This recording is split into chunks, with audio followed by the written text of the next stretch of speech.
Welcome to Lifting Leaders Podcast, where we are unleashing leader possibilities to make a better world. I'm Crystal Roberts, and together with Trisha Ryan, we're diving deeper into some of the complexities of the world's most critical challenges and exploring innovative ways of navigating through them. Through interviews with experts and leaders just like you, we're exploring what it takes to thrive as a leader today and examining new ways of thinking about how to creatively lead into a more equitable, socially responsible, and sustainable future. And the future starts now. Hi, Trisha. How are you doing? I'm doing so great. How about you? I'm doing great. It's a cold day. It is. I'm loving the rain. It's just so... it's beautiful. Mm-hmm. It's life-giving. There's a smell that the rain has or the earth has in the fall. For some reason, when it rains, those first few rains, and it's chilly, and the leaves are falling, and they're turning colors. It's like there's a smell, and it makes me want to go in the house and make soup. I do. I want to go cook. I did, actually. Yesterday, I made chicken noodle soup. Oh, my gosh. So, yeah, I had the same feeling. It was like, I want to make some soup. It's cold and rainy. And, it's nesting time, isn't it? I mean, that's sort of what it is. It's like we're hunkering down. We're wearing sweaters. We're having a good old time. I know. I love it. I turned on the fire. Yeah. So we are into fall, and I'm really loving it. Me too. Me too. Oh, so I think that today it's going to be interesting. You know, we're kind of taking an intermission, aren't we? I love that. Yes, we're going to take a little intermission. And there's a couple things that inspired us to want to do this. Mm-hmm. And it's really because we love our listeners. Yes, we do. And so we've been thinking a lot about you. And there's a couple things that we've been reading lately. And one of those just came out from Gallup. And they were saying that global engagement has slipped to just 21%. And we were really disturbed by that. And they were talking about the top 5 causes of burnout were unfair treatment at work, unmanageable workload, unclear communication for managers, lack of manager support, and unreasonable time pressure. And we know that you're probably experiencing that too. Yes. And so we thought, let's take an intermission. Let's take a pause in the middle of this special series that we're doing on what brings us hope and give you a little intermission, an opportunity to go and do something that maybe you've been wanting to do, but you've been putting off. Yeah, you know, I look at burnout and overwhelm as being, you know, maybe a time when we may have lost touch with our mental well-being, right? Yeah. Because we're busy. Yeah. We're just so busy. And I would say lately, you and I have been very busy. I mean, seriously, the last month and a half, it's been something big almost every single week. So I know I feel it. And if I'm feeling it and you're feeling it, I know the people who are listening to us on their commute home from work or on their commute to work, or just, you know, wherever they're listening and whatever time, they're probably at some state of overwhelm as well. Yeah. You know? Yeah. And so we thought it would be appropriate to do a little quick mid-special series check-in. Yeah. And so we're going to talk a little bit just quickly about each of the episodes that have been part of this series so far. Mm-hmm. And then we're going to end early, and we hope that you will maybe use that time to do something for yourself. Yeah, I think that would be lovely, right? Yeah. So we're going to do a little recap on all of the episodes we've done so far in this series, right? Yeah, yeah. And we started our series with one of our very, very, very, very favorite people, Carla Ondrazik. Yes. Who was dropping her book. Her book was launching the very next day, right after her episode launched. And it was, I I felt that was a very hopeful interview. Yes, I agree. Carla has an energy that I just can't get enough of. She's fun, she's funny, she's got a great attitude, and I think she lives in hope. Yeah. And against all odds, because, her family had to be concerned during the LA fires earlier this year. Yeah. And so it's been, they were spared, thankfully, but, there are a lot of people she knows who might not have been. And yet, she's got this book out called Stop Trying. Yeah. And there's a lot of hope in that. Hope is about forward thinking, right? It's about looking ahead and taking steps. And so is doing. Doing is about taking a brave move, right? Making a small step forward. And if that doesn't crash and burn, right, take the next step. So I felt very hopeful after listening to her talk. And since I've been, reading her book, it's like there's a lot of hope in there. Yeah. So it aligns with, I think, what we were talking about. Yeah. And I think it also that it was about not doing more, but figuring out what's the most important thing to do and really committing to that. Yeah. And for me, that felt hopeful, because when we talk about that unmanageable workload, it's like, we're not saying go do a million things and do them all, but what is most important, and doing that and doing it well. You are so spot on. It's like being intentional, right? Yeah. And, you don't want to have to get up in the morning and say, okay, today I must be intentional. I must be diligent. I must be, you don't have to go down that road. But when you make a decision to do something, be intentional. Do it with for a reason. And if it's just to say you did it, then so what? But own that, right? Yeah.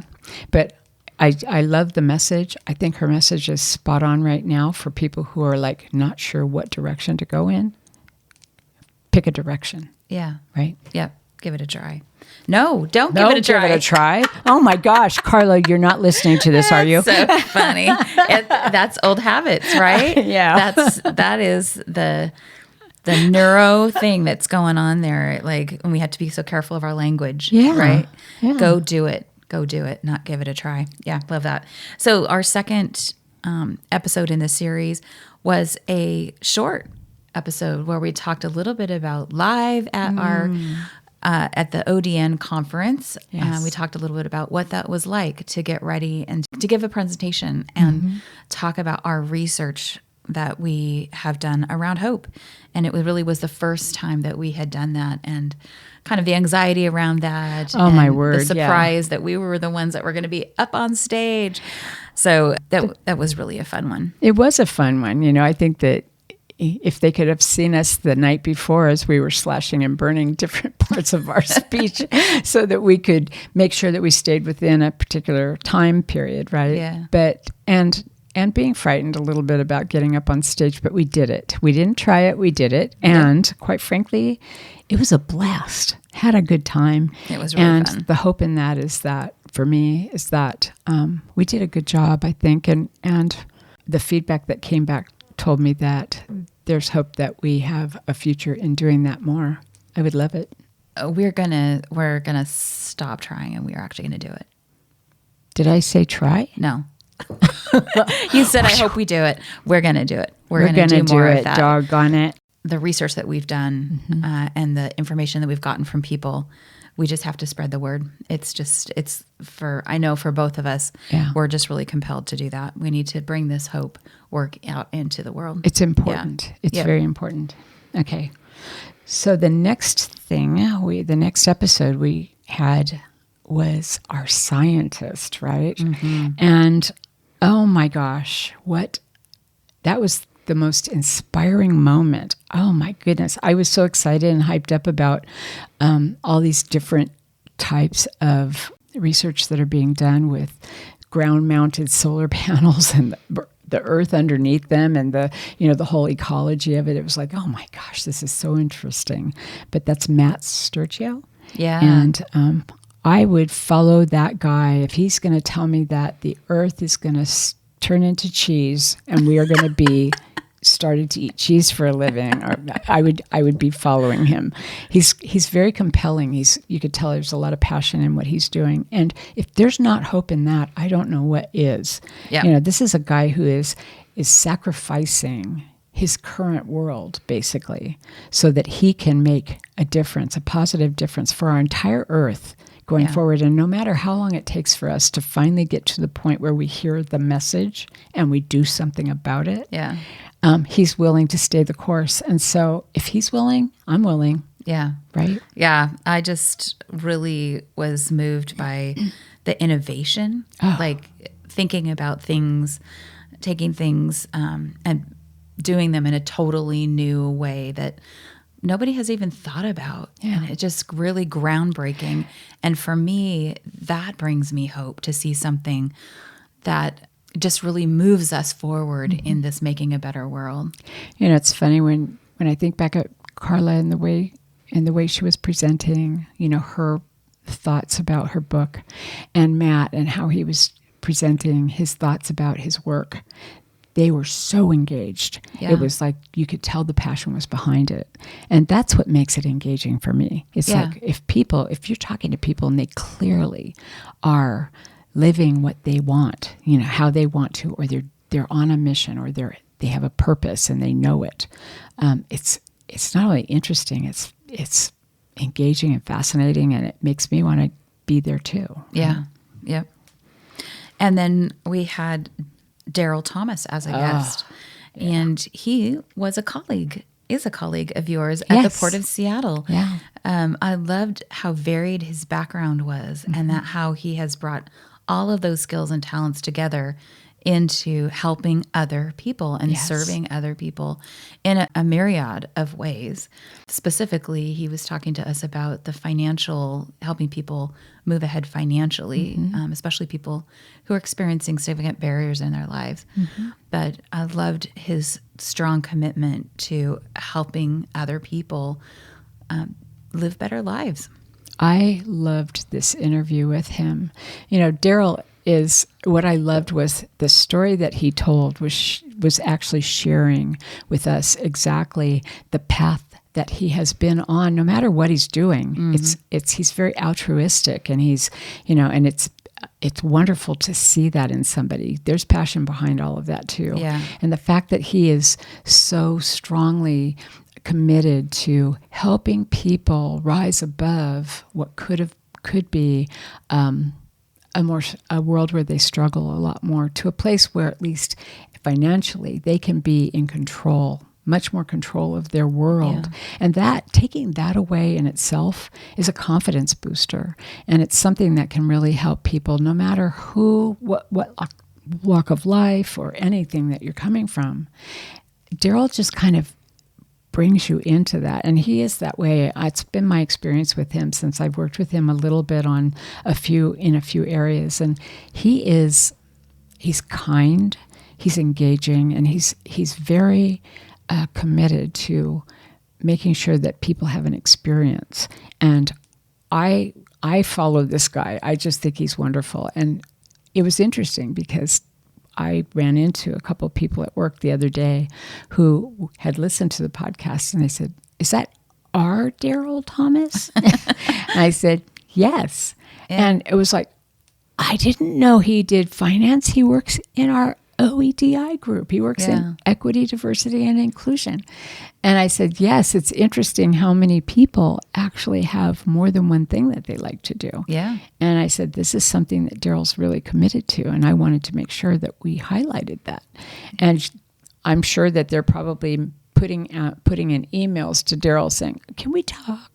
Yeah. I need to talk. The finance group is probably like... It was great. Yeah. He was wonderful. I so enjoyed that interview. Yeah, me too. And then the last episode that we've done so far regarding this special series on hope is a Coach's Corner. And I love Coach's Corner because it gives us a chance to kind of share just off the top of our head what's important to us and share some of our experience, and really focused on hope is a verb. And we did share some of our research on hope around how people sustain hope for themselves. Right. Right. And, I think we'll probably unpack a little bit at a time, but there are some things we want to keep for our book. But at the same time, I think it's good for people to hear that there are people out there who are doing some things that are everyday, common things. And some people are doing some things that are a little off the wall. But the idea of, you could do something as simple as journaling every day, right? Or keeping that hope journal, or connecting with, friends and family and using them for support. Those are things that can help sustain hope. But I felt that we needed to get that out. And that felt really good to be talking about that the last time. It was good. Yeah. The more we talk about it, the more excited I get about writing the book. Yes. Yeah. And we're just at the midpoint of this special series. We have some exciting guests that are coming up. Yes, I am like number one fan. I can't even tell you. I'm so excited. And you'll hear about it next week because that person will be on.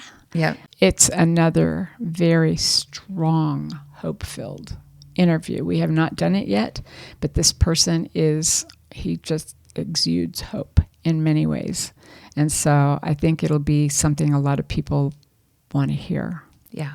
I hope so. I know that I kind of hang on every word this person says, and every note this person plays. So anyway, it's going to be very exciting. Yeah, I'm really excited about that too. And a couple more really amazing guests before we close out this series before the end of the year. Yeah. I wanted to share one other thing that I think brings me hope. And this was a recent post that actually, it's by Daniel Pink, but it was reposted by our friend Lindsay Godwin, who's been on the podcast a couple of times. And I really love it because it talks about the neuroscience that is really, well, it's not specifically to hope, certainly supports what we're talking about regarding hope. So I'm just going to read his post, and you can probably just do a search on LinkedIn. So it's Daniel Pink. So it says, neuroscience fun fact: complaining, judging, or criticizing doesn't just drag others down. It literally rewires your brain to make you less focused and less effective. And here's why. The first reason, number one, Hebb's law.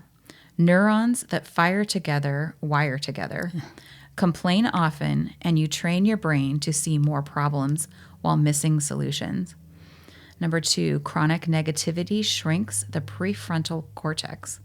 That's the part of your brain responsible for focus, decision-making, and emotional regulation. You weaken your problem-solving center while strengthening your problem-spotting one. And number three, and yes, research shows complaining makes you less attractive, not just socially, but neurologically, because negativity narrows, positivity expands. The inverse is also true. Gratitude and optimism strengthen the prefrontal cortex.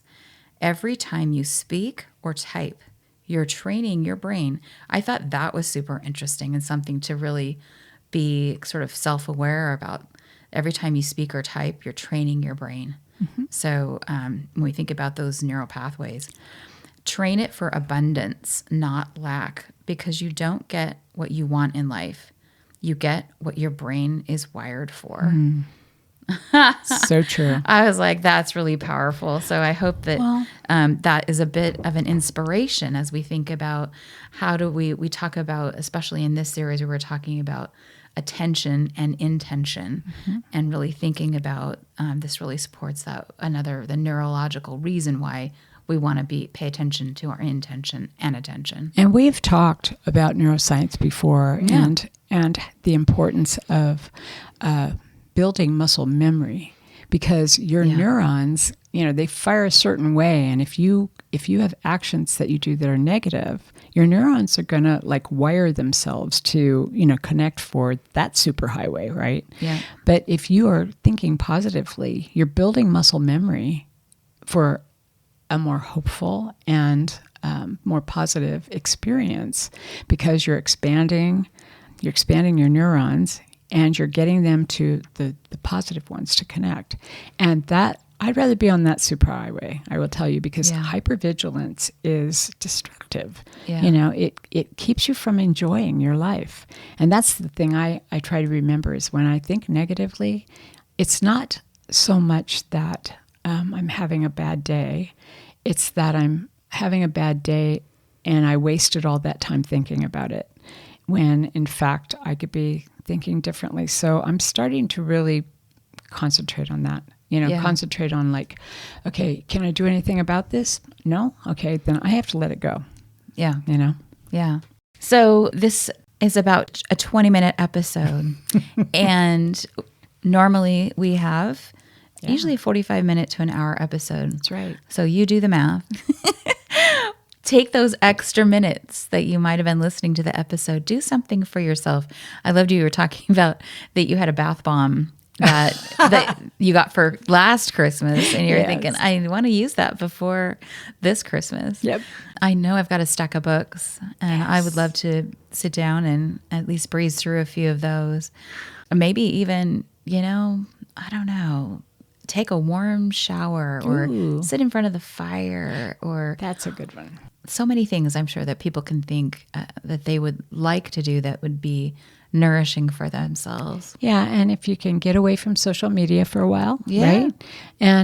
But you still have a TV that you want to watch, Good. Yeah. Hallmark Channel's doing Christmas movies again. Already? Yes. Oh my gosh.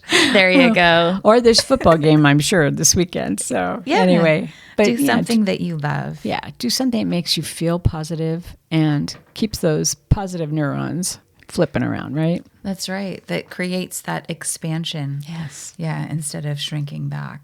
Expansion. I love it. So let's keep the conversation going. If you have questions or comments about the show, you can find us on all our social media channels at lifting_leaders. We have so many exceptional podcast episodes coming up with more fantastic guests, so be sure to subscribe to our podcast on Apple Podcasts or wherever you listen. If you know someone who would find this episode fun, inspiring, informative, share it with them. Text them, email them, or take a screenshot and share it on your Instagram and tag us at lifting_leaders. If you'd like to know more about us, our guests, or the show, please go to our website at liftingleaderspodcast.com. You'll find our show notes there as well. If you're looking for help in developing your leaders or would like a growth opportunity yourself through leader coaching, please contact us through our website. Thank you to Ari Chance Roberts for his technical support of our show.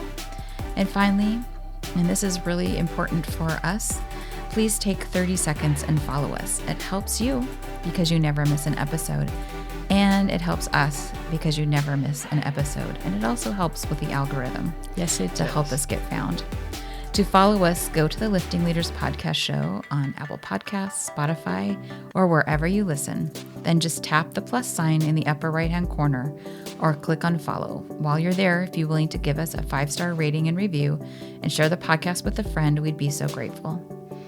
Thank you, Trisha, for another fun episode. Thank you. It was short. It was short. Yeah. Many thanks to you, our listeners. We really appreciate each and every one of you. Find ways every day to lift each other up. Have a fantastic week. Bye.